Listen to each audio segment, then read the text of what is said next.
haga hordofu cunqurfama fiyaada yaade dhugee rafu tarkaanfataan dhugaa kan haga hordofu cunqurfama fiyaada yaade dhugee rafu.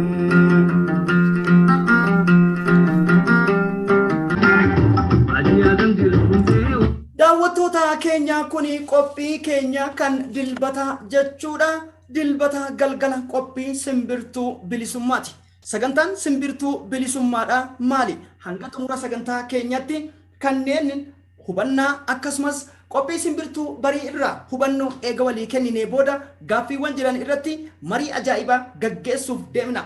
Marree qophooftanii jirtu. Wallee kanaan qophiin simbirtuu barii waraanni bilisummaa Oromoo kaayyoo ganamaa keessatti simbirtuu barii jedheet moggaafate. Simbirtuu barii egaa ganamee biiftuu bilisummaati. Marree ayyaanni Oromoo numbaasu gargari. Simbirtuu barii waccituu bara hundaa kaartoonii baannee addunyaa jala deemna. Daawun maal jinnii jenneen lallabna. Ilaalchi hawaasa Oromoo TV hawaasa addunyaa gidduu jiru maaliif akka saboota biratti fudhatama dhabe? Tokko Oromootu of ijaaree hawaasa biratti addunyaa biratti fudhachuu dhabe moo addunyaatu waan Itoophiyaa Habashaa jaalatee nu jibbe? Maal sitti fakkaata? Tokko kana kan marrame Taane Oromoodha rakkinni numa bira jira. Oromoon jalqaba irratti dhaga'amma ka Itoophiyaa bulchaa jiru Oromoodha. Garuu Oromoof dalagaa hin jiru. Maqaa isaanii Oromoodha jedhee ol bahaa Oromoof hojjetaa hin jiru. Kanaafuu uummanni Oromoo tokkummaa hin qabu. Dhageettii addunyaa irratti kadhabsiisee kanaadha. Ka isaan bulchuu Oromoodha. Isaan Oromoo ta'anii akkamitti Oromootti bahanii jedhee namni sinuuf sagalee nurra fudhachuu dadhabee jechuudha. Hayyee gaaffii lammataa kan itti qabu Habashaa beeytaa miti? Habashaa fi kan sammuulleen Habashaa taate diina Oromooti yoo jennu maal jechuudha? Itti fufi. Habashaan diina Oromooti guutumaan guutuun. Garuu diina nuuf kennaa jiru ka fakkeenya isaanii isaan jalaa deemaa jiru akka ammaatti jechuudha. Diina isaan caalaa fakkeenya isaanii duukaa deemutu isaan irraa nuuf caala. Maaliif waa'ee keenya keessaa inni sun beekuu hin danda'u. Inni keenya deemee dabarsee saba. Gaadi'uun elmachuun hin ta'u jetteet hin elmamu. Elemtuun anaan malti waan nama qe'ee nama hin dhaqne. Kanaaf namni dhugaa dhabe cirracha haadheetiin yookiin corroqa jaldeessaa dhugee saba bilisoomsa. Akkasumas hin beeyneen egaa waan beeku jechuudha gabbifata. Kan beeku ammoo wallaala gorfata. Akkuma jedhamu tabbatulluu dabbaal mootii gaaratti gaafa imallu egaa muka tokkotu rooqaa jedhama. Simbirtuun calaqqeen dirra gubbaatiin dimtuudha. Bobaan jalli isiis dimtuu walakkaan cuquliisa fakkaattu magariisa uume rabbi nuu kenne. Kanaafi qarabiiftuu soddommanii isii hallayyaa godoo dabbaal mootii gaaraa irrattiin rarraatu arkine. Kuni egaa akkuma beekamu Muhammad Hussein Suraa yaadattu yoo ta'e jechuudha. Nama faajjiin bilisummaa Oromootuni egaa urjii qara soddoma. Urjiin qara soddomaa kun tokko qarri isii kun akeeka mul'ataaf sagantaa siyaasaa bara dukkanaa keessatti kaayyoon adda bilisummaa Oromoo viijuwaalitii jechuudha. Mishinara yookiin ergamoota gurguddoo soddomman gulantaa boqonnaa 11 akkasumas kutaan 11 egaa jaallan qabsoo bilisummaa Oromoo kallachi urjii soddommanii tokko agarsiiftuu guyyaa mul'ata galma bilisummaatii fi gama biraatiin sansakkaa siyaasaa heerota gulantaa adeemsaa keessatti caasifamoonni hawaasarraa hanga gumii sabaatiif muummee hooggansaatti jiran yoo kana ta'u qormaata guyyaa soddommanii keessatti waa hundatu jedhama. Kanneen keessaa egaa Hayilamaariyaam Gammadaa. Hayilamaariyaam Gammadaa biiftuu walabummaa tana irratti caayaan Oromoodhaa odaa ta'uu qaba jechuun mallattoo odaa isaan waldaa Maccaaf Tuulamatti baasan kana keessa egaa akkuma beekamu namoonni akka jechuudha kanneen akka Sooressa Jaarraa Abbaa Gadaatii fi Baaroo Tumsaa dabalatanii namoonni 19 egaa akkuma beekamu goototiin Carcar Xirroo dabalatanii qeeroon ganama alaabaa tana gaafa ol baaftu Itoophiyaa irraa tokkoffaa kan dubbadhu ta'a. Empire Itoophiyaa ni akkitti ilaale Empire Itoophiyummaa qofatti amanuu fi kan kaleessarraa hanga har'aa Itoophiyaa takkatti tan alaabaa takkatti tan afaan takkatti jalatti bultutti waan amanuuf kaleessarraa jalqabee hanga har'aatti isima lafa keessa gaddabarsee hidda odaatti lafa jala gaddabarsee akka hin baane addunyaa guutuu kanarratti waan hunda babal'ifatanii aadaa isaanii waan hunda isaanii babal'ifatanii waan jedhaniif sagaleen Oromoo dhagahamuu dhabdi. Kanatti ammoo makamee tokkummaa Oromoon kanumatti galfattee Oromoon walii galuu dhabu. Oromoon addunyaa biratti sadarkaa dhageettii dhabuu muudatteen jedhee. Keessa sadarkaa duraati tokko kaayyoo jaalleewwan ganama. Kaayyoon jaalleewwan ganamaa simbirtuu keessatti maal ture waan jedhurra isin yaadachiifna akkasumas osoo deemnu ammoo Itoophiyaa Oromoo gaaffii addaa tokko irratti mari'achuu deemna. Gama biraatiin jechuudha gaaffiiwwan biraa ammas maal jechuudha habashaas ta'e kan sammuu habashoome diina Oromooti maal jechuudha kanarrattis hin mari'anna. Kana malees jechuudha afaaniin dhugaa fakkeessanii afaan faajjii dubbachuun sabaaf quuqamuu miti maal jechuu eenyu ilaallati dubbiin kun gama biraatiin Oromiyaan fottoquu fi Oromiyaa walabaa ijaaruu yaadni kun garaagarummaa qabu moo akkasumas tokkummaa qaba kan jedhuu fi wanni har'a Itoophiyaan nu haadha hunda keenyaafuu jiraattuudha jedhe Itoophiyaan isaan jedhan kun kami kan jedhu irratti mari'achuu deemna. Egaa qophii keenya isin beesineeti jira hubannoo barnootaa waan inni isinii kennu qaba nafaana bu'aan isiniin jedhu.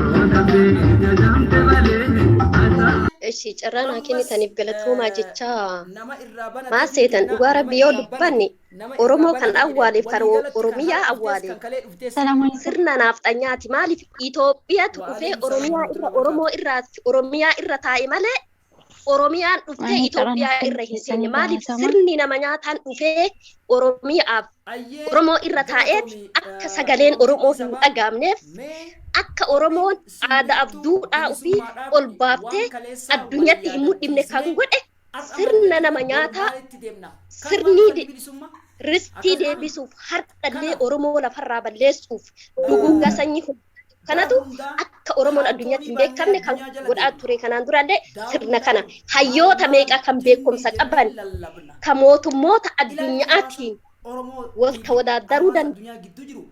Naftanyoonni kaayoo waraana bilisummaa Oromoo kaayoo dhaaba kanaa nu daran beekan. Ummata Oromoo daran beekan. Akkaataa jarritti barbaadan san namni gufuutti ta'u namni faallaa isaa deemu namni kaayoo ofii qabatee aadaa ofii qabatee saba ofii bal'aa qabatee deemu waraana kana waan ta'eef waraana kanas akka Oromoonni abdii irraa qabu akka Oromoonni onnee keessaa qabu waan hin beekaniif sadarkaa kanatti balaaleffatanii humna qaban hanga danda'aniin wanni isaan tattaaffii dhabamsiisuu godhu yaadan kun kaayoo isaanii beekan gara tokkoon ni sodaatan Oonag yoo jedhan surree hidhatanii hin danda'an hidhatanuu irraa buuti kanaaf kaayyoo gabaabinumatti kaayyoo waraana kanaa waan beekaniif cimsanii bifa kanaan balaaleffatanii hanga humna danda'aniin wanni isaan falmataniif kan jettu yoo abbaan iyyate ollaan iyya namatti baasa jedhan sanii Oromoo jaarraa 150 akka seenaa keessatti barannee fi akka abbootiin keenya nu himaltillee ka Oromootti yaadu malee ka Oromoo yaadu hin jiru. Ka Oromoo yaadu ka jirullee kama Oromootti yaadu sun kama Oromoo waan wajjin fakkaatu santuu kaan ajjechaan kaan hidhaan kaan du'aa fi jiru hanqisee akkuma beekamu akkuma jaallan keenya nadhii gammadaa fa'a abamsiisanii kan garaa ofiitiif yaadu malee ka sabaa yaadu hin jiru waliigaltee hin qabnu. Waa'ee keenya keessa inni sun beekuu hin danda'u. Inni keenya deebii dabarsee sababa isaa waan kennaa jiru. Dhaloota ammaa keessatti akkamitti beekta? Impaayera Habashaatii fi wal'aansoo yookiin falmii waraana bilisummaa Oromoo akkamitti ilaalte? Qabsoon tun garamitti deemti jechuu tokko impaayera Habashaatii fi galatooma akkamitti ilaalte? Impaayerri Habashaa akkuma beekamu waan tola nu yaadu miti. Habashaa gaafa jennu Habashaa uummata Habashaa kana hin balaaleffannu kennuma balaaleffanna. Habashaan boruu kennan beektu mana kennan beektu mala kennan beektu jabaa kennan beektu qabaataa kennan beektu kennuma balaaleffanna malee diina hin balaaleffannu. Osoo nuti waliigaltee qabaannee galatoomadha. Ayyee ulfaadha. Kuni rakkoo guddoon nuti nu bira jira akkanatti la fakkaatutti akka ilaalcha kiyyatti gizeen xiinxalee akka xiinxala nama tokkotti gonga qabee ilaalu rakkoo guddaan nu bira jira. Maaliif yoo kajjaame taate nuti tokkoffaa kutaa kudha tokko nama jabaate yaani garagaratti wal qooddeetti nuti Oromoon garagaratti wal qooddeeti bakka meeqatti wal qooddeet jechuun wal wallaaltee gargar facaatee akka nama callee cittetti biyyarra addunyaa kanarra adda facaatee bitittim taatee nama walitti qabu dhabdee nama ishiin deemu dhabde. Namni ishiin deemu jechuun maali? Yoo tokkummaa qabaatte yoo wal dhageesse addunyaarrallee haa facaatu yoo nama ishii deemuun tokko ija ishii qabattee deemte bakka barbaadde geessi addunyaallee hoggasan nama wal dhagee dhageessi nama wal quba qabu nama waliin deemu addunyaallee quba qabaatti jechuudha. Rabbilleen namni gargar jiru yoo ani wal dhaga'uu baanne yoo wal tuffanne yoo namni kun hundi yaadni gargara ta'e abbaan koo siin darbate hambiti jabasi xiyya waan ta'eef kanaaf diinni achi xiqqaan guddaan sabni hiyyuun hundi maaliif hin birmanne maaf ilaalcha qabsoo keessatti habashama faarsan maal faarsan fakkeenyaaf saba Tigree dhaadessan maali kuni rakkoo Oromoo biramu ilaalchi hawaasa addunyaatiif Oromoo hariiroo cimaa maaf dhabe maaf rakkoon quuqama saba keenya ajjechaan saba keenya addunyaatti hin dhagamne nu bira moo rakkoon isaan bira jettee yaadda?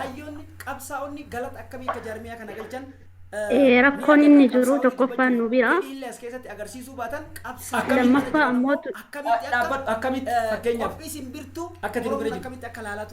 akkitti nu bira ta'ee hayyuu keenya kasilaa ija qabuu diinaa marfamee jidduu diinaa lamaanii waan jirruuf gannu qabaniif waan isaan gannu qabaniif addunyaan jidduu kanatti nu arguu hin dandeenyeen jedha akka yaada kiyyaatitti. Hayyee ammallee impaayera Habashaatii fi wal'aansoo waraana bilisummaa Oromoo maal jechuudha akkamitti beekta?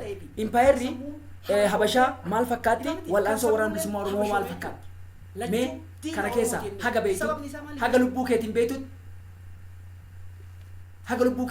impaayerri Itoophiyaa jedhamtu kunii fi wal'aansoo waraanni bilisummaa Oromoo wal'aansoo impaayera Itoophiyaati maaliif qaba? Itoophiyaan ammoo wal'aansoo Oromoo maaliif qabdi? Ayyee shabakaayyatti ko rakkisa. Oromoonni lafaa fi lafee isaa barbaaduu fi wal'aansoo diinaan gochaa jira. Diinni ammoo tuyyuu mi'a Oromiyaa waan beekuuf osoo lafti teennaa beekuu lafeen teennaa beekuu wal'aansoo nuun bakka jiraa jedha. Si wajjin jiraatu ka afaan kee haasa'u ka aadaa kee uffatu bifa kamuunuu si fakkaatu fakkeenya akka ofiidiyoo kana fudhachuu dandeenya. Ofiidiyoo jechuun Oromoof bofa afaa galaati. Kanaaf diina akka diinaatti beektaa ofirraa se'iddaa. Rakkoo akkamiin qabaate namni kenna kan nuti barate jennu ibsaa gaanii keessaa ta'e eega ibsaa gaanii keessaa ta'e qofaa ife of qofaa barateedha Oromoof hin baranne osoo Oromoof baratee waan Oromoon itti jirtu waan haala Oromoon ittiin deemtu sirna gadaa sirna qabnu sirna ummata kamiinuu ofitti hammatee bulchuu danda'u barsiisan ture. Habashaan isa bira dabriteet akka sabni Oromoo nama nyaataa fi nama namannee tokkotti waan addunyaa jala galtee ibsituuniif addunyaan saba Oromootiif xiyyeeffannoo kennuu dhabde jechuudha. Kanaafi kan itti hojjetuu qabu nu ture. keenya simbirtuun akkuma jalqaba isiniin jedhe barsiisee hubachiisee waan kaleessaa yaadachiisee yaadni sammuu ilmaan Oromootaa keessa jiru cuunfaan isaanii maal fakkaataadha. Qophii simbirtuu wanni adda taasisuun asumatti dubbatteet asitti waan kaleessaa yaadattee naftanyoonni kaayoo waraana bilisummaa Oromoo kaayoo dhaaba kanaa nu daran beeka ummata Oromoo daran beeka akkaataa jarritti barbaadan san namni gufuutti ta'u namni faallaa isaa deemu namni kaayoo ofii qabatee aadaa ofii qabatee saba ofii bal'aa qabatee deemu waraana kana waan ta'eef waraana kanas akka Oromoonni abdii irraa qabu akka Oromoonni onnee keessaa qabu waan hin beekaniif sadarkaa kanatti balaaleffatanii humna qaban hanga danda'aniin wanni isaan tattaaffii dhabamsiisuu godhuuf yaadan kun kaayoo isaanii beekan gara tokkoon ni sodaatan Oromoo jedhan surree hidhatanii hin danda'an ta'idhatan nurraa buusu kanaaf kaayyoo gabaabinumatti kaayyoo waraana kanaa waan beekaniif cimsanii bifa kanaan bilisummaan nama kabalchiiftu jechuun yoo ta'u wareegama jechuun aarsaa kaffalu jechuun tokko beekumsaan lama humnaan sadi diinagdeedhaan waan taateef dhabamsiisan san bira taree waraanni kenna sadarkaa siyaasa qabsoo bilisummaa Oromoo keessatti simbirtuu mooraa qabsoo butuun impaayeraa maalirraa dhufee gaaffii keessan ta'a yaada waan kennattaniif isiniif gaggabaabsaa deema egaa kan habashoomee fi habashaa fi kan sammuu habashoomellee lameenuu diina Oromooti. Yes, all right. Oromoon akka addunyaatti dhageettii argatu ofii tokkoomuu ofii jabaatuu qaba. Laafinna uummata keenyarraa argameen kan dhageettii addunyaarraa sadarkaa Tigreetitti illee silaa sabni xiqqaan Itoophiyaa keessatti saba Tigreeti. Isiitu nurra dhugeettii qabaadha. Kanaaf sababni isaa guutumaan guututti tokkummaa dhabuudha. Osoo tokkummaa qabaannee akka addunyaattis dhageettii hin dhabnu jechuudha. Kan itti aanu daawwattoonni keenya akka sirriitti nu hubataniif qabxii itti aanu aansi jechuudha tokko lama jennee jalaa deebisna. Wanni kuni Oromootiyya dhugaadha dhugaa qabdanii garuu waa hundatti baraa deemtan qophiiwwan haarawaa eegalaa jiru. Simbirtuu bilisummaa jechuun hayyoonni qabsaa'onni galata akkamii akka jaarmiyaa kana galchan ni agarra. Qabsaa'onni dubbachuuf fedhiillee as keessatti agarsiisuu baatan qabsaa'onni ala jiran ammoo akkamitti akka qophii simbirtuu Oromoon akkamitti akka laalaa ture. Simbirtuu jechuun isa raadiyoo Itoophiyaadhaan gartee shaakalaa irraa dubbatu sana osoo hin taane simbirtuu mooraa bilisummaa Oromoo arguuf teessan. Qophiin kun maal dammaysituudha. Qophiin kun saba tokko gochuudha. Waan kaleessaas yaadachiifte madaa kaleessaas kaaftee qabsoo keetii irratti ilaalchi boortaan gantuun akka siin faffacamte tayyee namni habashaa ta'ee fi kan sammuu habashoomtee ifa miti kan sammuullee habashoomee jechuudha. Akkasumas lachuu diina Oromooti jennee sababni isaa maal jedhu addunyaa biratti interceptionii acceptance qabaata. Tayyee kan lammataa dhiibbaaleen sirnoota dabaranii impaayera Itoophiyaa keessatti jira. Ni kutee shabakaa isaati. Ayyee shabakaa kiyyatti koo rakkisaa Oromoota habashoomanii fi garaagarummaan diina gidduu jiru diina diinatti beekanii diina si fakkaatee si wajjin jiraatu ka afaan kee haasa'u ka aadaa kee uffatu ka bifa kamuunuu si fakkaatu fakkeenya akka OPDO kana fudhachuu dandeenya. Laaluu dhabdee wanni jaamu maaliif Oromoon tokko ta'uu qabuu isaatirraa addunyaan laaluu dhabdee maaliif hoggaanii fi haalaa dhumaatii galtee biyya keessaa dhumu hidhaa biyya keessaa seeraan alatti hidhamu hojjecha hiriira ba'u biyya keessaa immoo kanumaa huni balaaleffannaa gocha gartee uummanni Oromoo biyya alaa jiru akkasuma waraanni adda bilisummaa Oromoo itti jiran kana ni balaaleffannaa hiriira nurra ba'aa jechuudha. Maaliif sablammoonni Itoophiyaa keessa jiran kun hundinuu tokko malee akka keenya kanatti gar lamatti hin baane amma fakkeenyaaf Tigraay tokkummaadhaan qabsaa'u jirti. Addunyaan sa'aa 24 dubbatti miidiyaan adda addaa sa'aa 24 dabarsaa jechuudha. ummanni Oromoodhaa tokko Oromoo irra qabsaa'u hayyoo diinaa fudhatee tokko immoo kan dhugaadhaa haa Oromoo qabsaa'u gaara jira kunis faffaca'eeti biyya namaa keessa jira. Kanaafuu nuti diinni gartee duraan dursee dhugumaa akkuma diinni duraan dursee keenya kana qulqulleessuudha qabna. Keenya kana irratti tarkaanfii fudhannee agartee karaa ibbaree booda deebi'ee gartee karaa saba isaa irratti booda deebi'ee kan deebinellee akkasuma immoo tarkaanfiin irratti fudhatamtee san qulqulleessinee diinee keessaa baasuun hanga har'aan tanaatu silaanii fi nuti tokko taanee silaanii fi keenya diina nutti ta'uu baatee ergama diinaa fudhachuu baate hanga har'aan tanaa gabrummaa tana keessa hin jirru jechuun diin kun saba guddaa dachaa meeqa Itoophiyaa tanaaf dachaa meeqa deebi'u waan taaneef. Oromoo jechuun addunyaa miti. Addunyaa miti ka dhiibee baasee Oromootu ofii yoo abbaan carraaqqate malee namni wanta nama jedhu beekte ofii keenyaaf dhiibnee baasne malee addunyaan dhiibnee nu baasne akka yaada kiyyaatti jechuudha. Maaliif nama nu iyyatu nama addunyaa kanatti nu iyyatu dhabne jechuun amma laal maal seete sabni Oromoo sabni Tigree maaliif wanta argatte har'a maaliif akkatti beekamtii argattee waa'uma ishii malee waa'ee Oromoo ni dubbata addunyaa waa'ee Oromoo dubbatu xiqqoo har'aa wayyaa'uu durirra maaliif hin jedhee inni warra iyyuu fi jira laala warra addunyaa sanatti jala deemee waan hundaa'u waan biyya isaanii keessatti ta'u warra galmeessuu fi warra dabarsuu jira. Keenya hoo waa'ee karaa kanarratti waan xiqqoo hanqina jiran fakkaataa akka.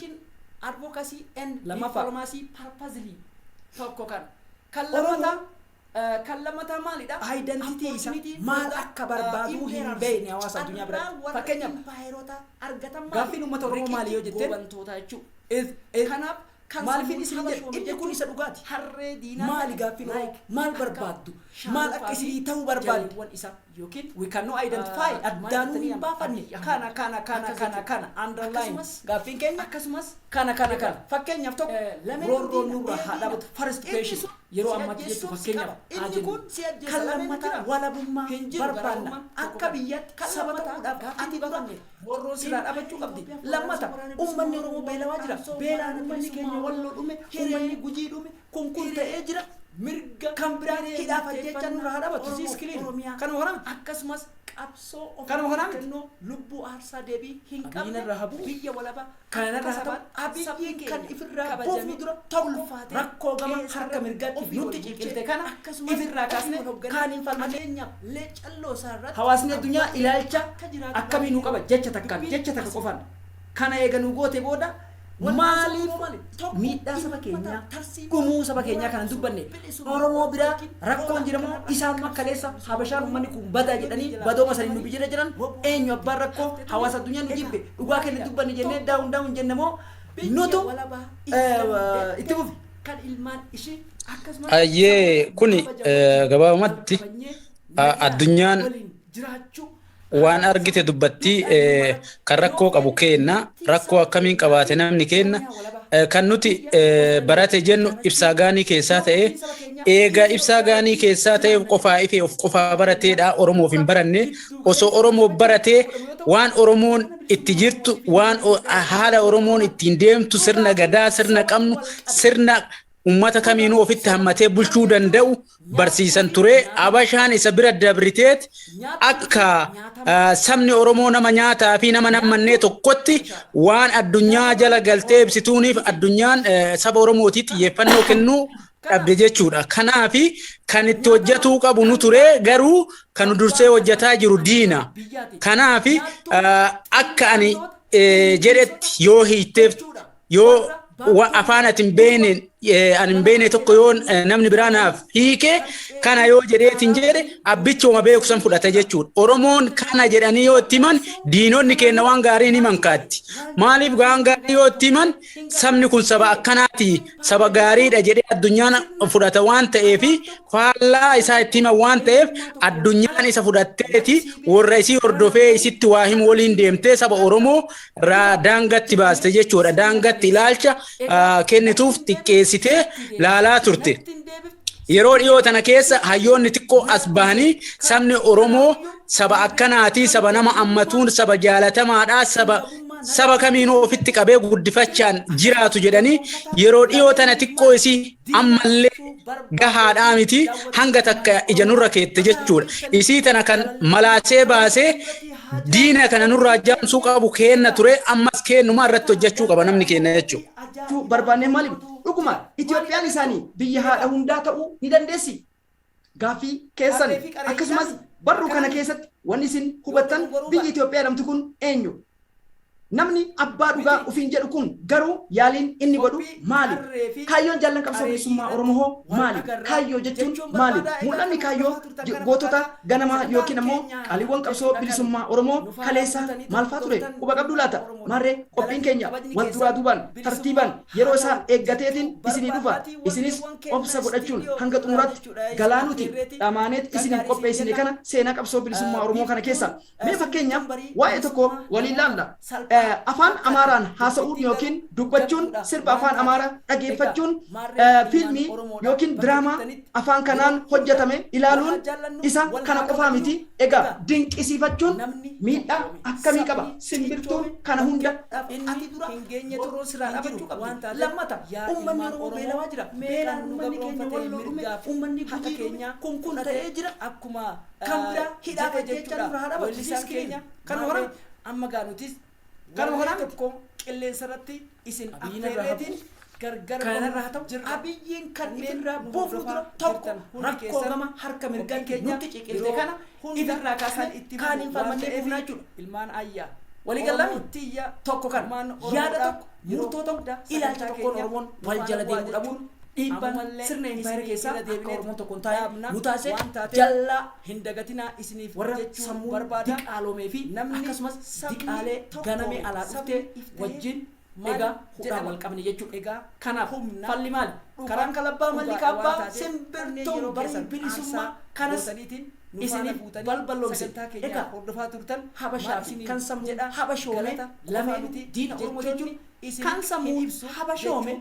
Egaa yaanni tarkaanfachiisu ejjannoon inni qabu akkasumas ammoo quuqamni inni qabu aantummaa sabaa osoo hin ta'in diina taliyyaa diina gabbisu mul'ata diinaa milkeessuudhaaf daawwattoota ilmaan Oromoodhaa. Kana malees kana qofa miti kan Oromoo gurgurreetiin sagantaa keenya raayyaarraa kaasee jechuudha hanga Iyyaa sun dhabamutti hanga qeena abeebeetu fa'in dhabamtutti hanga kana fakkaata gama biraatiin isarraa cabee hojjettee nama keenya jechuudha. Tarii namni harkallee si garsiisu dhabamu kan walitti deesinu ta'aa namni tokkollee akka handhuuraaf gibbaan isarraa barbaada ilmaan Oromoodha. Lammaffaa Oromoon egaa maal jedhee Suleeman koreen keenya nama tokkollee handhuurri garaa bahee cinaachi lameeyyoon garaa ta'ee jedhe. Egaa daawwattoota keenya waa malee waan kana hin kaasne ittiin haasawaa baruuf osoo hin ta'in siyaasaan Oromoo guddoon eessa jirti bakka kana jirti jechuudha.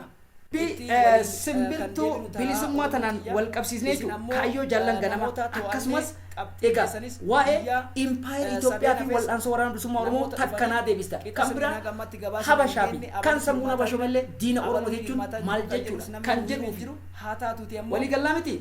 Ilaalchi hawaasni addunyaa Oromoodhaaf qabu kuni maaliif Oromoo sanaaf hawaasni addunyaa hin dhageenye? Eessa jirti rakkoon kan jedhu kana dhuguma jarri hundeerraa nu jibbumoo eega mirga dhalamaa jedhan moonutu ofii kenna wal jibbee maal jechuudha. Kana keessatti waraanni bilisummaa Oromoo wal'aansoo akkamii impaayera Habashaatiin qaba jedha. Impaayera Habashaa immoo wal'aansoo akkamii waraana bilisummaa Oromoo balleessuuf tattaafachaa jirti. Kanarraa dubbatti. Wallahi kun egaa beekta maaliifi namni tokko Habashaan akka nuti gartee abbaa biyyummaa keenya mirkaneeffanneef halkanii fi guyyaa giduma takka osoo gad nurraa hin galle numa bittee numa wal lafee sattawaa waliin cabsan akkuma Oromoon jette san shira kana nurratti xaxanii kanaan nuti deemaa jiran. Kanaafuu nuti wal'aansoon waraanni keenya wanni godhuu qabnu nuti wal'aansoon karaa keenyaan hawaasni keenya uummanni keenya ibbayyanatee nuti eessa jirra maaliif jirra jee dhaloota ammaan dura gartee dukkana san keessattuu qabsaa'aa turre yeroo ammaa teknooloojiin babal'attee bakka feete teessee qabsaa'uu dandeessu kanarratti waraana keenya cinaa dhaabbannee gabrummaa kana ofirraa kaasuudhaaf tokkoon keenyan ofirratti ba'aa fuunee yoo baanne excellent man ammallee takkasiyaa hayyee habashaa fi kan sammuun habashoome lameenuu diina oromooti jechuun maal jechuudha? Yen kunilleen waan gaariidha. Habashaadha diina keenya diina dhibbarraan dhibbatti durirraa kaasee harma nu muree harka nu ciree addunyaan guutillee beektu jechuun nuti sabni keenya ka du'ee fi ka jiru jechuun hundi waan kun madaa nurraa hin banne jechuudha. Madaa uumamaan nu keessa kaanii jiru. Kanaafuu warri isa jala diina kunis warri sabaan gartee kasammuudhaan isaanitti galees warri bitamees gartee warri hojii isaanii hojjetu warri isaanii wajji sarara diimaa irratti isaanii wajji galee diinuma keenya kun abbaa fedhee obboleessa kiyyallee ta'e Oromoon hundi waan kutaa tokko obboleeyyan waan taaneef ifa gartee diinatti galeen diinumatti beeyna sana. Kan Oromoodha jee Oromiyaa fi Oromummaadha fatteebe suni Oromoo qulqulluudha. Impaayera jechuudha. Impaayera Habashaatii fi wal'aansoo waraana bilisummaa Oromoo akka yaada keetiitti maal fakkaattii? Ayyee ulfaadha wal'aansoon impaayera nafxanyaa Habashaa fi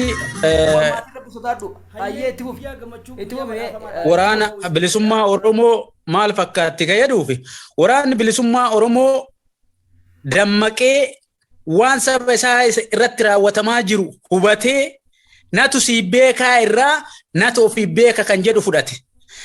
Diinni ammoo ati ofiif hin beektu natu si beekaan ammallee ol atakaroo seene waan ta'eef kanaaf ati naan beektu anatu murteeffata kan jedhu irraa falmitti seenanii atakaroo isaanii kana jechuudha. Hayyee galatoomi kana keessaa gaa kana jechuudha Habashaa fi kan sammuun habashoome lachuu diina Oromoo jechuun maal jechuudha? Namni sammuun habashoomee fi inumaa diinummatti habashummaan kan beektu garaagarummaan isaa kan jiru yaaduma giddu bakka yaadni jijjiiraminitti wanni inni dhiigaan habashaa ta'eef isa jennu habashaadha jennuun hin jiru. Yaada diinaa namni qabu diinuma. Yaada diinaa hammatee namni si deemu diinuma waan ta'eef kanaaf ilaalcha habashaa namni qabu Oromoo ta'ee innuu dura Oromoo qulqulluu ta'ee yaada akkasiin qabaatu waan ta'eef warroota makaadha. Warroonni makaan kun sammuun isaaniitiin gabroomanii habashoomanii kanaaf Oromoo qulqulluullee habashoomsutti deeman waan ta'eef isaan sanirraa akkuma habashaa beektee faanifatti ofirraa eeddu sanitti yaada isaanii san si fakkaatanii kama Oromoof ta'e wanna Oromoof gaarii ta'e. Duudhaa eenyummaa irratti yoo feene murtii saba keenyaatiin Oromiyaa walabaa biyya of dandeetti ijaarachuu yoo murtiin saba keenyaa Itoophiyaa wajjin jiraanna jedhe murtii saba keenyaa bu'uura giddu galeessa taasifachuun kan godhamu yoo ta'u waraana bilisummaa Oromootii fi impaayera Itoophiyaa wal'aansoniitti wal qaban maali? Dhugaa fi sobatu wal qabe. Dhugaaf soba kana jechuun nyaattuu fi nyaatama. Nyaattuu fi nyaatama. Nyaattuun Habashaadha. Nyaatamaan Oromoodha. Miti. Kanaaf nyaatamaan dhangaa dhugaa abbaa haqaa abbaa biyyaati. Nyaattuun xiinxaltoota ilbiisota jechuudha. Warra baattoo manaaf utuba mana baatee dhaabatullee nyaatanii harcee yookiin daaraa godhanii burkuteessanii jechuudha. Daawwattoota ilmaan Oromoo wal'aansoo kanaan hoo maaltu ta'e waan jedhu gaafii nama nagaafatu tokkollee hin garre. Impaayera jechuun sirna tokko afaan tokko aadaa tokkoof eenyummaa tokkoon alatti natu sii beeka gara naan bahi kan ansiin jedhe fudhatta ifa jedhamee sirna kaleessaati. Egaa natti hin deebiftu sitti deebisa. Natti hin deebiftu sitti deebisa. Sirratti fe'a narratti hin feetu. Kanaafuyyuu maarree kan gabrummaa narratti fe'u jedhu fi akkasumas gabroonfataan lameenuu nuuf maali? Diinaa jechuu barbu bilisummaati. Simbirtuun bilisummaa asumaan ganamee asumaan ammoo cina galeet seenaa dhugaa si gaafata. Akkuma beekamu walleen Aadama Haaruntuni gariif jaalala fakkaatti. Isin qabsaa'ota biratti hiika hedduu qabdi. Simbirtuun tarii tana ta'itti akka hin taanen shakka. Wallee makana dhageeffannee ammas gama namoota biraa deebi'ee asiisinitti deebi'a galanni keessa bilisummaa ta'u.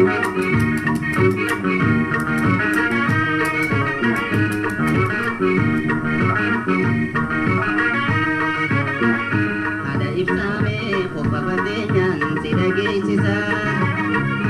Abbaa ibsaadha qoraan rooba si dubbisa. Ada ibsame qofa fadeenyaan si dhageessisa. Jechaadha jaarraa kalee dabarre keessa beekaa keenna tokkoon hidhanii tokkoon ajjeesanii kanaaf mataa irra nu taa'ee nafxanyaan kaleerraa hanga har'aa waan nutti jiruuf kanaan addunyaan nu beekuu dhabde jedha. Isa lammataatii fi impaayera Habashaatii fi wal'aansoo woboo kan jedhuu fi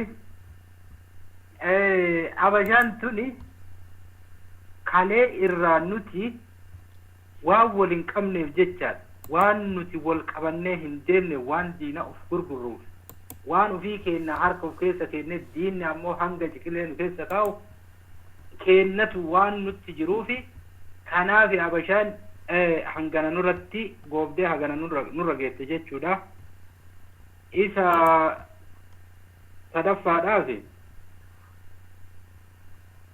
sadaffaa maal jettanii iyyuu hayyee sadaffaan Habashaa fi kan sammuun habashoomelleen diina Oromooti. Maal jechuun nama sammuun habashoome jechuun kuni maali yoo jenne tokko diinni diina akka diinaatitti diina ta'ee ofirraa habeeke kan rakkoon qabu. Nuti bakkitti cabne ka Oromoo ta'ee Oromoo nyaatutu diinaa harka karaa nu baase jechaan. Achi dhiisee ergama diinaa kanaan jiraachuu jiru meeqaantamtu jira. Akkasii kana hundaa'u adda gingilchinee saba keenya kana har tokko qabnee akkasitti nuti saba guddaadha. Akkasuma bilisummaan yoonii fi nuti tokko taane qofa kanii fi dhufu. Maaliifi hoggaanii fi waraanni isaa gaara keessaa lolu diinaan lolu isaa jee isa kaydhamu isa ka biyya keessa du'u laala harka qullaa isa biyya keessa du'u lolu inni asii ummata kanaaf gargaarsa ummata isaa ajjeesu kanaaf gargaarsa qawwee bitu jira. Qawween har'a ummata keenya fitu jirtu tun tami qawwee ummanni keenya bitee fi bara ummanni keenya duraan dursee wanni kun gargaarsi gargaaru kun eenyuu fi jee silaa addaan baafate waan tana qabsoo tana isaanumaa diina kana ergama diinaa kanallee zalaalan firgate jira. Nuti immoo warra qabsaa'e san daadii 24 bira dhaabbannee kan hidhatinillee hidhannee tokko taanee harka keenya rabbi irraa haa guddisu qabsoo teenya rabbi irraa haa aansu warri gartee ergama diinaa fudhatisan ifiifuu kana dhaquun qabu hoggaanii fi qabsoon teenya tun akkuma amma jirtu kana jabaattee wanni jette ifiifuu as deebi'a. Amma fakkeenyaaf laal biyya Somaliland taniin keessa jiru tana eegas yaabbarrirraa muramtee amata 30 kana ummanni kun nagaan jiraachuu jira. Ummanni gaafa san isaanii hojii qabsaa'e faqastaa jaamee akkasitti qobaa jira. Ummanni kun nagaan jiraachuu jira jechuudha. Dhumanii dhiirti dhumtee dhalaadhaatu alaabaa ol qabee ummanni kun gaafa san rashanamanii jechuudha. Dhalaatu alaabaa ol qabee akkasitti kunoo dhalaan kabajaa guddoo qabdi biyya tana keessatti. Akkasuma biyyoota adda addaa keessatti sabni gartee tokko ta'e sabni duraan dursee akka mataa kiyyaatti yaannini nan qabu ummanni Oromoo duraan dursee ifiifuu as deebi'a. Amma fakkeenyaaf laal biyya Somaliland taniin keessa jiru tana eegas yaabbarrirraa muramtee amata 30 kana ummanni kun nagaan jiraachuu jira. Ummanni gaafa san isaanii hojii qabsaa'e faqastaa jaamee akkasitti qobaa jira. Ummanni kun nagaan jiraachuu jira jechuudha. Dhumanii dhiirti dhumtee dhalaadhaatu alaabaa ol qabee ummanni kun gaafa san rashanamanii jechuudha. Dhalaatu alaabaa ol qabee akkasitti kunoo dhalaan kabajaa guddoo qabdi biyya tana keessatti.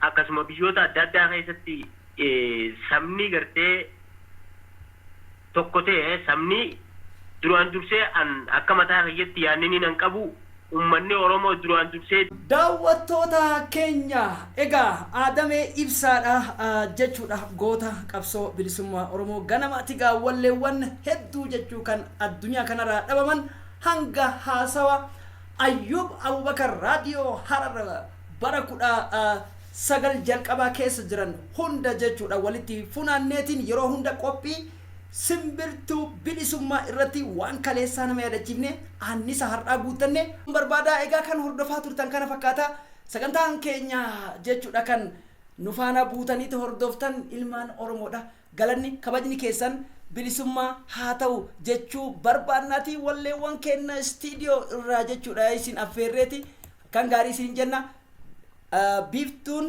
simbirtuun barii bilisummaa namootaaf salphaa fakkaatti dubbittiin garuu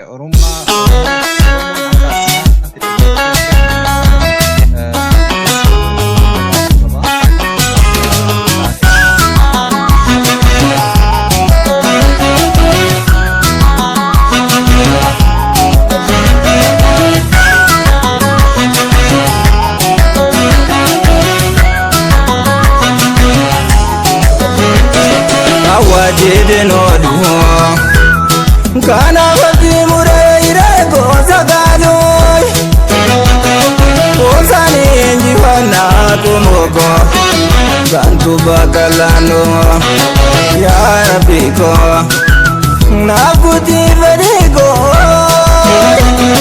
Karatina mbizinga yo wategako Atina amuzizi Oboga chanako Atina amuzizi Oboga chanako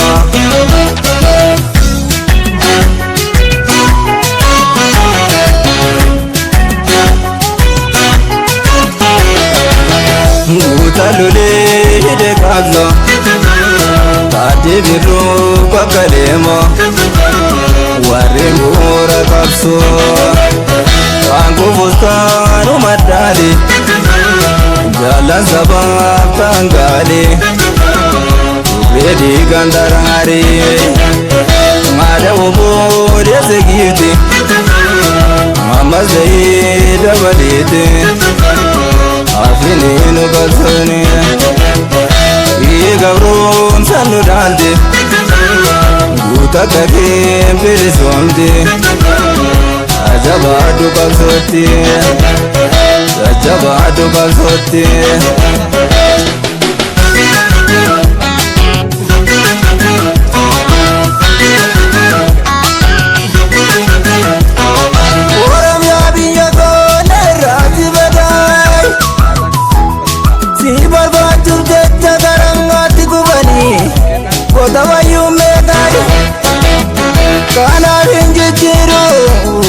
Makaki tiga kola lase lave ko bobese tanga kankega oh bobi suma dembore oh boy bobi suma dembore